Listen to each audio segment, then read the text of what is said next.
Hi, I'm Dan Kelly. I'm president of the Canadian Federation of Independent Business.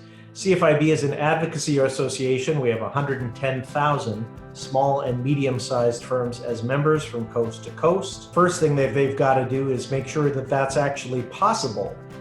Many businesses, of course, have been ordered to close by their provincial governments, and right now about half of the small business community is permitted to be open. More and more firms each week are starting to open their doors back to the public.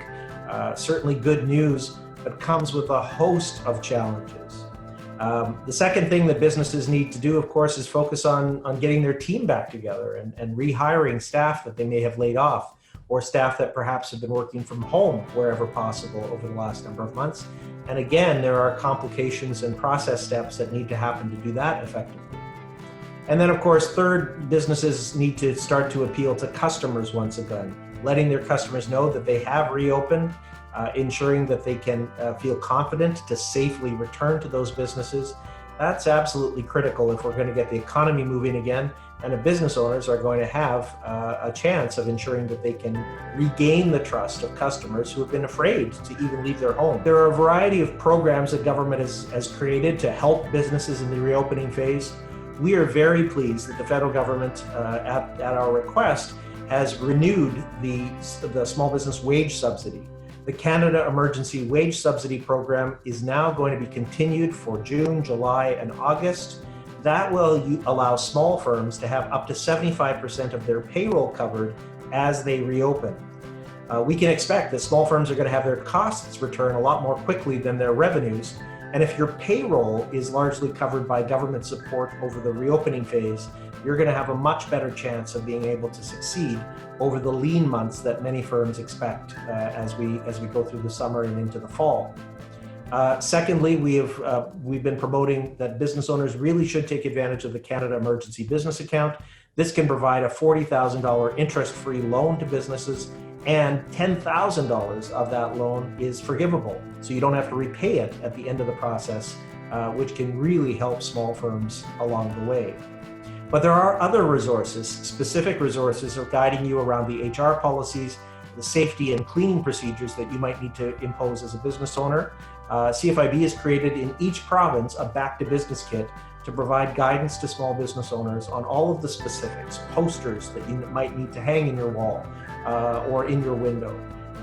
Also guidance for your employees as to what they need to do to protect consumer safety and the safety of other employees in the workplace. We've also created at CFIB something called PPE for SMEs, a special Facebook site that allows business owners that are making and creating personal protective equipment, small companies doing that, with companies that need personal protective equipment for their employees. So if you search on Facebook, PPEs for SMEs, you'll find a variety of resources to connect suppliers of personal protective equipment with companies that need it, and that we know will be of great help, as personal protective equipment has been both expensive and hard to find for many small and medium-sized companies. We have for months and months been locked in our homes, told not to leave, say this weekly trip to the grocery store. The impact on individual families, especially families that have been touched directly by COVID-19, has been immense. But I don't think the average person may fully appreciate the effects that COVID-19 has had on the economy of Canada and on small and medium-sized business owners.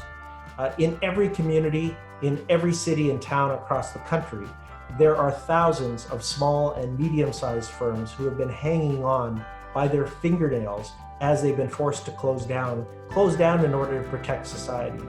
Many of these businesses, of course, have been forced to shut down, but their costs have continued. And the mounting bills and pressure on the business while they're not able to earn an income has been absolutely incredible. And so I hope the public can understand just how critical it is to support small and medium-sized firms in their local communities. These are not props on streets just to beautify our local communities. Everyone wants to live in a neighborhood with cool shops and independent restaurants. But these, again, are not decorations. If we don't support these local businesses, they are not going to be there in the future. I fully expect that we will see tens of thousands of businesses fail before the pandemic is over. And it's up to all of us, it's up to consumers to make sure that now that we are reopening once again, that we patronize these small and medium-sized firms to ensure that they do have some income in order to reboot and reopen and get back to health.